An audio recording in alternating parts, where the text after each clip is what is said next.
Hello friends, आप लोगों का पुनः हमारे यूट्यूब चैनल पर एक बार फिर आप सब लोगों का स्वागत है। तो आज मैं आप लोगों के लिए एक नया टॉपिक लेकर के आया हूं। आप जैसा कि पिछली वीडियो में आपने वर्णों के विषय में जाना था,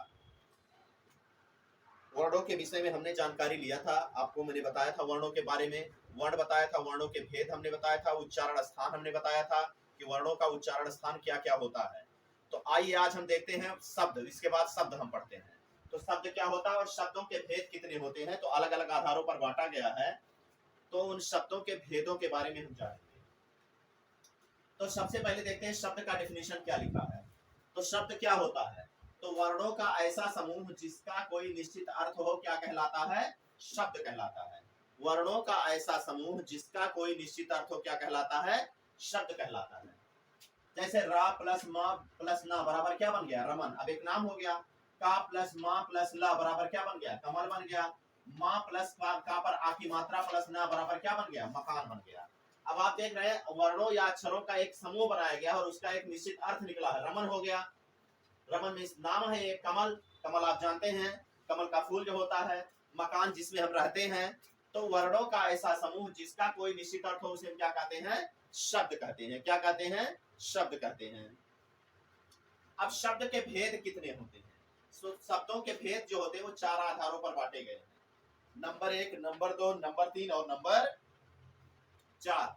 नंबर 1 बनावट के आधार पर, नंबर 2 उत्पत्ति के आधार पर, नंबर 3 होता है प्रयोग के आधार पर और नंबर 4 होता है अर्थ के आधार पर। क्या होता है, अर्थ के आधार पर।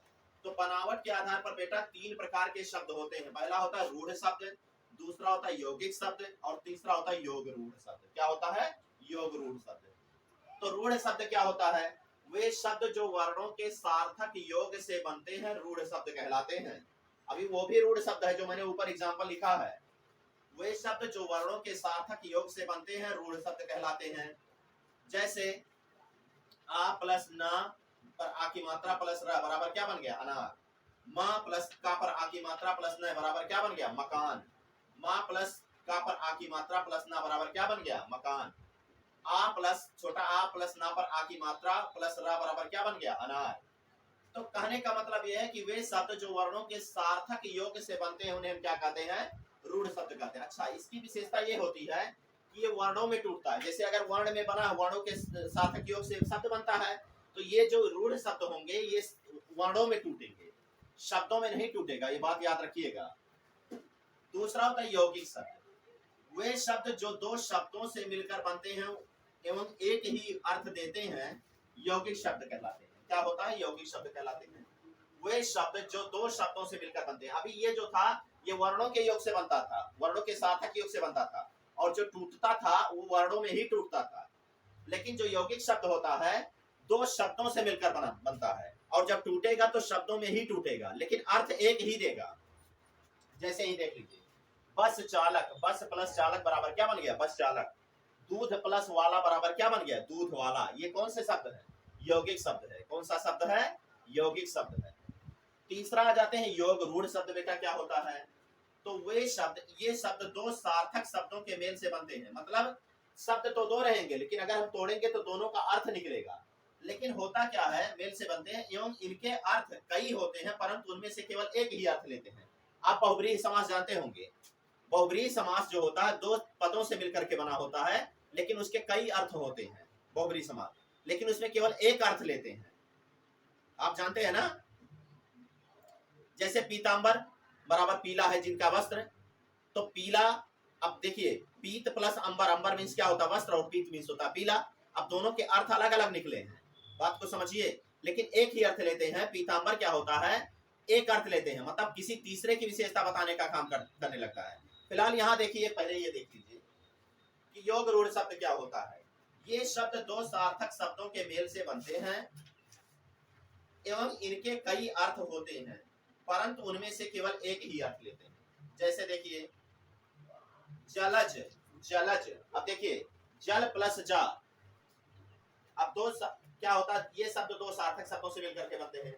जल प्लस जा यानी जो जल में जन्म लेने वाला हो उन्हें हम कौन से शब्द कहते हैं, सार्थक शब्द कहते हैं। कौन सा शब्द, सॉरी यौगिक शब्द का, योग रूढ़ शब्द कहते हैं। कौन से शब्द कहते हैं, योग रूढ़ शब्द कहते हैं। बात समझ में आ रहा है? तो रूढ़ यौगिक और योग रूढ़ आपको समझ में आ गया होगा।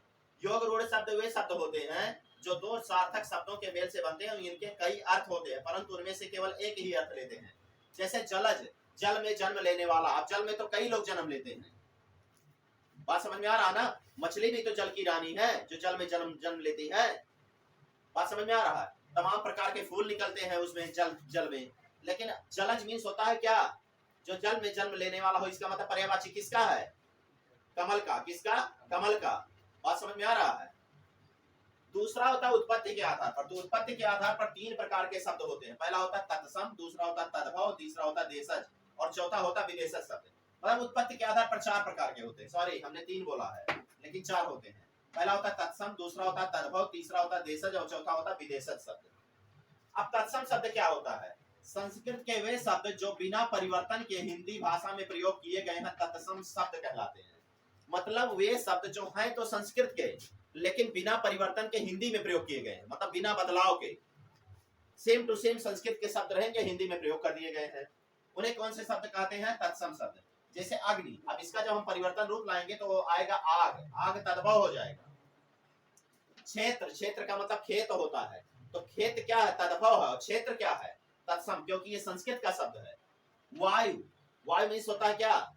हवा, हवा क्या है? तद्भव, लेकिन वायु क्या है? तत्सम, क्योंकि ये संस्कृत का शब्द है। रात्रि, रात्रि क्या है? संस्कृत का शब्द है लेकिन हम लिखते हैं रात, तो रात क्या है? तद्भव, और ये क्या है? तत्सम है। सूर्य, सूर्य मीन्स होता है सूरज, सूरज क्या है? तद्भव, लेकिन सूर्य क्या है? तत्सम। तो संस्कृत के वे शब्द जो हिंदी में ज्यों का त्यों प्रयोग कर दिए गए हैं उन्हें हम कौन सा शब्द कहते हैं? तत्सम शब्द। जैसे देखिए अग्नि, क्षेत्र, वायु, रात्रि और सूर्य। दूसरा आ जाता है तद्भव। जो शब्द रूप बदलने के बाद संस्कृत से हिंदी में आए हैं, अभी जैसा कि मैंने बताया यहाँ तत्सम बताया था, अब तद्भव बताया, तो संस्कृत में बताया था कि तत्सम शब्द के बारे में हमने बताया था कि तत्सम शब्द वे शब्द होते हैं जो संस्कृत के शब्द रहते हैं और ज्यों कहते हो हिंदी में प्रयोग कर दिए जाते हैं बिना परिवर्तन के। लेकिन यह भी संस्कृत का ही शब्द रहता है। जो तद्भव होता है यह भी संस्कृत का ही शब्द रहता है। इसका संस्कृत का शब्द तद्भव, लेकिन होता क्या है कि ये बदल करके प्रयोग किया जाता है, रूप बदल करके। जैसे यहाँ देखिए अग्नि था, तो अग्नि संस्कृत का शब्द है, ज्यों का त्यों हिंदी में प्रयोग कर दिया जाता है। क्षेत्र संस्कृत का है, ज्यों का त्यों प्रयोग किया जाता है। वायु संस्कृत का शब्द है, ज्यों का त्यों प्रयोग किया जाता है। रात्रि जो है संस्कृत का शब्द है, ज्यों का त्यों प्रयोग किया जाता है। सूर्य संस्कृत का शब्द है, ज्यों का त्यों हिंदी में प्रयोग किया जाता है। लेकिन जब अग्नि का आग लिखते हैं, क्षेत्र का खेत लिखते हैं, वायु का हवा लिखते हैं, रात्रि का रात लिखते हैं, सूर्य का सूरज लिखते हैं, तो कौन सा शब्द बन जाता है? तद्भव शब्द। यानी संस्कृत के वे शब्द जो रूप बदल करके हिंदी में प्रयोग किए जाते हैं उन्हें हम कौन से शब्द कहते हैं? तद्भव शब्द। तीसरा आ जाते हैं देशज शब्द। जो शब्द क्षेत्रीय प्रभाव के कारण परिस्थिति व जरूरत के अनुसार बनकर प्रचलित हो गए हैं देशज शब्द कहलाते हैं। क्या होता है? देशज शब्द होते हैं। जैसे देखिए पेट है, गाड़ी है, हम क्या होता है अलग अलग स्थानों पर जाते हैं तो अलग अलग बोलने का तरीका अलग अलग होता है, अलग अलग शब्द उत्पन्न होते हैं। इन्हें कौन से शब्द कहते हैं? देशज शब्द। देश प्लस जा मतलब जो देश में जन्मा हो। तीसरा था विदेशज शब्द। अब जैसा कि नाम से स्पष्ट विदेश आगे लगा है, तो वे शब्द जो विदेशी भाषाओं से हिंदी में प्रयोग किए गए उन्हें कौन से शब्द कहते हैं? विदेशज शब्द कहते हैं। कौन से शब्द? विदेशज। अब आ जाते हैं प्रयोग के आधार पर कितने प्रकार के शब्द होते हैं। तो संज्ञा होता है, जितने भी इंग्लिश के पार्ट्स ऑफ स्पीच होते हैं सब इसमें आते हैं। संज्ञा होता है, सर्वनाम होता है, विशेषण होता है, क्रिया विशेषण होता है, संबंध बोधक शब्द होता है, समुच्चय बोधक शब्द होता है और क्या होता है? विस्मय बोधक शब्द। ये किसमें आते हैं? प्रयोग के आधार पर है, शब्द में आते हैं, जो प्रयोग के आधार पर इतने प्रकार के शब्द बने हैं। अब संज्ञा क्या होता है? व्यक्ति, वस्तु अथवा स्थान के नाम को हम क्या कहते हैं? संज्ञा। जैसे राम हुआ, आगरा हुआ, किताब हुआ। राम नाम है, व्यक्ति का नाम है, आगरा स्थान है, किताब वस्तु का नाम है। बात समझ में आ रहा है? वस्तु है तो राम हुआ व्यक्ति, आगरा हुआ स्थान और किताब हुआ वस्तु। सर्वनाम, संज्ञा के स्थान पर प्रयोग होने वाले शब्दों को क्या कहते हैं? सर्वनाम कहते हैं, जैसा कि आप जानते हैं, पढ़ा भी होगा आप लोगों ने। विशेषण क्या है? संज्ञा तथा सर्वनाम शब्दों की विशेषता, संज्ञा तथा सर्वनाम शब्दों की विशेषता प्रकट करने वाले शब्दों को क्या कहते हैं? विशेषण कहते हैं। अब क्रिया विशेषण देख लीजिए। क्रिया की विशेषता बताने वाले शब्दों को क्रिया विशेषण कहते हैं, जो क्रिया की विशेषता बताता है। बात समझ में आ रहा है? और संबंध बोधक शब्द क्या होता है? संज्ञा तथा सर्वनाम एवं वाक्य के अन्य शब्दों के बीच संबंध बताने वाले शब्दों को क्या कहते हैं? संबंध बोधक शब्द कहते हैं, संबंध बोधक शब्द कहते हैं। यहाँ शब्द संबंध बोधक शब्द, ठीक, संबंध बोधक शब्द कहते हैं। समुच्चय बोधक शब्द क्या होता है? कंजंक्शन आप जानते हैं, कंजंक्शन वही समुच्चय बोधक होता है। और संबंध बोधक प्रीपोजिशन होता है, आपने इंग्लिश में पढ़ा होगा प्रीपोजिशन।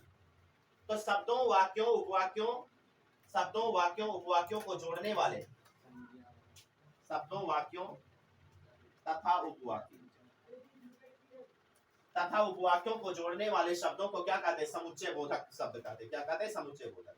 जैसे राम और श्याम, अब राम और श्याम को जोड़ा कौन है? और, तो और क्या कहलाएगा? समुच्चय बोधक। एक होता है विस्मय बोधक शब्द, एक्सलम क्या नाम है, इंटरजेक्शनल वर्ड जो होता है, विस्मयाद बोधक शब्द, इंटरजेक्शनल वर्ड। तो विस्मय बोधक शब्द क्या होता है? दुख सुख तथा आश्चर्य आदि को प्रकट करने वाले शब्दों को क्या कहते हैं? विस्मय बोधक शब्द कहते हैं। इसे इंग्लिश में इंटरजेक्शन कहते हैं। क्या कहते हैं? इंटरजेक्शन कहते हैं। क्या कहते हैं? इंटरजेक्शन कहते हैं। अच्छा, लेकिन अर्थ के आधार पर बेटा दो प्रकार के शब्द होते हैं, एक होता है सार्थक शब्द और दूसरा क्या होता है? निरर्थक शब्द। सार्थक शब्द क्या होता है? वे शब्द जिनके कुछ ना कुछ अर्थ होते हैं, कौन से शब्द कहलाते हैं? सार्थक शब्द कहलाते हैं। लेकिन निरर्थक शब्द, निरर्थक मींस बेकार, वे शब्द जिनका कोई अर्थ नहीं निकलता है, कौन से शब्द कहलाते हैं? निरर्थक शब्द कहलाते हैं। कौन से शब्द कहलाते हैं? निरर्थक शब्द कहलाते हैं। तो ये आपका शब्द मैंने पढ़ाया। अच्छा, एक चीज और है कि ये जो शब्द होते हैं, ये प्रयोग के आधार पर जो शब्द बने हैं, अगर इनका हम पूरा एनालिसिस करें तो ये शब्द दो भागों में डिवाइड और होते हैं। एक होता है विकारी शब्द, विकारी शब्द, और दूसरा होता है अविकारी शब्द। कौन से शब्द होते हैं? अविकारी। विकारी शब्द होता है और एक होता है अविकारी शब्द। एक होता है विकारी शब्द और दूसरा क्या होता है? अविकारी शब्द। विकारी शब्द वे होते हैं जो अपना रूप बदलते रहते हैं। फाइनाइट और नॉन फाइनाइट वर्ब का आपने नाम सुना होगा वर्ब में। तो विकारी शब्द वे होते हैं जो अपना रूप वाक्य में आए हुए कर्ता और काल के अनुसार अपना रूप बदल देते हैं, उन्हें क्या कहते हैं? विकारी शब्द। और वे शब्द जो अपना रूप कभी भी बदलते नहीं है, उन्हें क्या कहते हैं? अविकारी शब्द। क्या कहते हैं? अविकारी शब्द। तो ये जो शब्द बने हुए हैं, प्रयोग के आधार पर जो शब्द बने हुए हैं, इनको दो भागों में विश्लेषण के आधार पर देखें तो दो भागों में बांटा जा सकता है। एक होता है विकारी और दूसरा क्या होता है? अविकारी शब्द। तो शब्द हमने बताया कि वर्णों का ऐसा समूह जिसका कोई निश्चित अर्थ हो, क्या कहलाता है? शब्द कहलाता है। जैसे रमन हुआ, रा प्लस माँ प्लस ना बराबर क्या बन गया? रमन। मकान, माँ प्लस का पर आ की मात्रा प्लस ना बराबर क्या बन गया? मकान। का मल का बराबर क्या बन गया? कमल। और जो शब्द के भेद होते हैं चार आधारों पर बांटे गए हैं। पहला बनावट के आधार पर, दूसरा उत्पत्ति के आधार पर, तीसरा प्रयोग के आधार पर, और चौथा क्या है? अर्थ के आधार पर। जो बनावट के आधार पर होता है, ये तीन प्रकार के शब्द होते हैं। पहला होता है रूढ़ शब्द, दूसरा होता है यौगिक शब्द, और तीसरा होता है योग रूढ़। लेकिन उत्पत्ति के आधार पर चार प्रकार के शब्द बनते हैं। पहला होता है तत्सम शब्द, दूसरा क्या होता है? तद्भव शब्द, तद्भव शब्द, तीसरा क्या होता है? देशज शब्द, और चौथा क्या होता है? विदेशज शब्द। पहला होता है तत्सम शब्द, दूसरा होता है तद्भव, तीसरा होता है देशज, और चौथा क्या होता है? विदेशज शब्द। लेकिन प्रयोग के आधार पर पूरा पार्ट्स ऑफ स्पीच अगर आप इंग्लिश में जानते हैं तो समझ लीजिए वो सारे शब्द किसके अंतर्गत आएंगे? प्रयोग के आधार पर हिंदी में शब्द कहलाएंगे। पहला होता है संज्ञा, दूसरा होता है सर्वनाम, तीसरा होता है विशेषण, चौथा होता है क्रिया विशेषण, पांचवा होता है संबंध बोधक, छठा होता है समुच्चय बोधक, और सातवां क्या होता है? विस्मय बोधक। क्या होता है? विस्मय बोधक। तो पूरा पार्ट्स ऑफ स्पीच जो इंग्लिश का है वही प्रयोग के आधार पर हिंदी में शब्द बनते हैं। शब्द के भेद हैं संज्ञा, सर्वनाम, विशेषण, क्रिया विशेषण, और क्रिया छोड़ करके, क्रिया केवल छोड़ा गया है। क्रिया जैसे पार्ट्स ऑफ स्पीच में वर्ब भी आता है, तो इसमें कौन कौन आते हैं? संज्ञा, सर्वनाम, विशेषण, क्रिया विशेषण, संबंध बोधक शब्द, फिर क्या होता है? समुच्चय बोधक और विस्मयार्थ बोधक। ये प्रयोग के आधार पर शब्द है। लेकिन अर्थ के आधार पर दो प्रकार के शब्द बनते हैं, एक होता है सार्थक शब्द और दूसरा क्या होता है? निरर्थक शब्द। हाँ, लेकिन ये जो प्रयोग के आधार पर जो शब्द बने हुए हैं, इन शब्दों को अगर हम विश्लेषणात्मक ढंग से देखें तो दो भागों में और बांटा जा सकता है। एक होता है विकारी शब्द और दूसरा क्या होता है? अविकारी शब्द। क्या होता है? एक होता है विकारी शब्द और दूसरा क्या होता है? अविकारी शब्द। तो आप मेहनत से पढ़िए, और जो भी क्लासेस चलाई जा रही है, नए सेशन पर चलाया जा रहा है, इन सारे क्लासेस को आप देखते रहिए, वीडियो को रोज देखते रहिए, और रोज हमारा क्लासेस चल रहा है। श्यामधर सर जो है वो आपका विज्ञान पढ़ा रहे हैं और आप बढ़िया से पढ़िए और मेहनत करिए ताकि आप अच्छे से अच्छे अंक प्राप्त कर सकें। और थोड़ा झूम करके शेयर किया कीजिए, क्योंकि मैं देखता हूँ आप लोग शेयर भी नहीं करते और वीडियो को देखते भी नहीं बराबर।